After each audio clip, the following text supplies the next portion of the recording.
On this podcast, we talk about the books, both old and new, that are worth putting on your to-be-read list.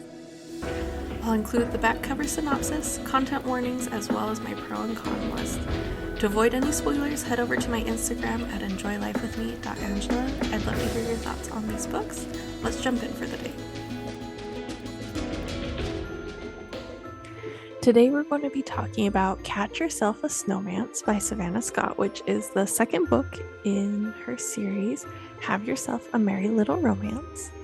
The back cover synopsis says, "Getting stuck in an old cabin is not my idea of a great winter vacation. Getting stuck with Carson makes me wonder what I did to end up on Santa's naughty list. My friend Noelle talked me into going on a group vacation with our friends. Then she sprung the news of her boyfriend is joining us with his friends. I've met these guys. You know the ape man on the insurance commercials? Gage, Mitch, and Carson make that missing link look sophisticated. I'll be fine. I brought my Kindle. We'll be hitting the slopes. I'll barely notice Carson and his abs. Wait, he has abs? Carson's definitely a man's man. All grunts and banging on his chest while watching the sports games with his bros. He's not my type. Not at all. But when Carson and I are assigned to run into town to get supplies together, I experience a whole other side of him. And now I am completely questioning my first impression." This is a dual point of view Christmas novella with the forced proximity trope. The intimacy's moderate, lots of flirting, the kisses are a little descriptive, but there's no language or violence. And as far as potential trigger warnings, I guess you could say previous relationships that strained friendships? There really wasn't anything. As far as cons, you don't really get anything between the trip and the epilogue, and that was a little disappointing. Pros, it was funny, like really funny. Savannah is a great author. She has some hilarious writing. My favorite one was, "A woman needs a man like a fish needs a bicycle."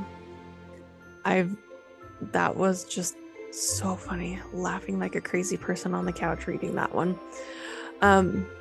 Also, when they're talking about, do I like him, do I not? Their friend launches into a woman's mind can go in 1,000 directions, concocting 10,000 alternative stories about one situation in the length of time it takes you to tie your shoes. Is this the part where you scare me to death? I mean, that really is relationships sometimes. I mean, women have perfected overthinking, I feel like. But Carson has some really cool vacation rules. I liked them. Felt like they were nice. That leads right into him being adorable. He makes me feel safe, and that's something I didn't even know I was missing until these past few days. There are certain people in the world who just put you at ease, and maybe they don't put everyone at ease. Like, they probably don't, but there's some sort of chemical reaction between their personality and yours, and you can do or say anything around them and they'll sweep up the mess, sort through what you said or did, keep what makes sense, and let go of the rest. And Carson does that for me. And we can be still together or talk for hours. There was also some just like perfect highlightable quotes. I mean, that one was absolutely one of them. But there's also "That's not the end game I'm shooting for. I didn't come off the bench to lose. That's the spirit." Or, "If we both are trying to make this work, there's no way I'll mess this up." Morning sheds new light on problems that seem overwhelming at night. And personally, I have found that one to be true. Sleep can fix a whole lot of things. The one I really liked was, "No regrets. We all choose our paths, and we can't choose them all. So embrace the ones you choose and make them ones you will never regret because you made the most of them." I really liked that one. That one seemed good. I did want to say that my favorite part of this was encouraging Alyssa to share and lean into and grow her talent, especially when he could see that it made her happy and fulfilled, even though she was feeling nervous sometimes.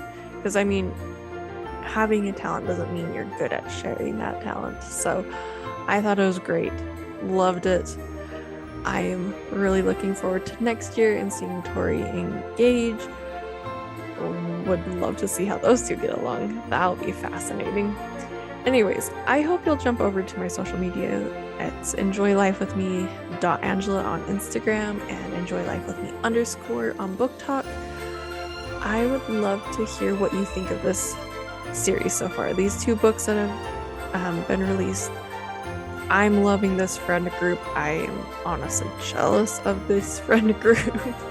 I would love to hear your thoughts, what you think, what you love. And I will talk to you guys soon. Happy reading.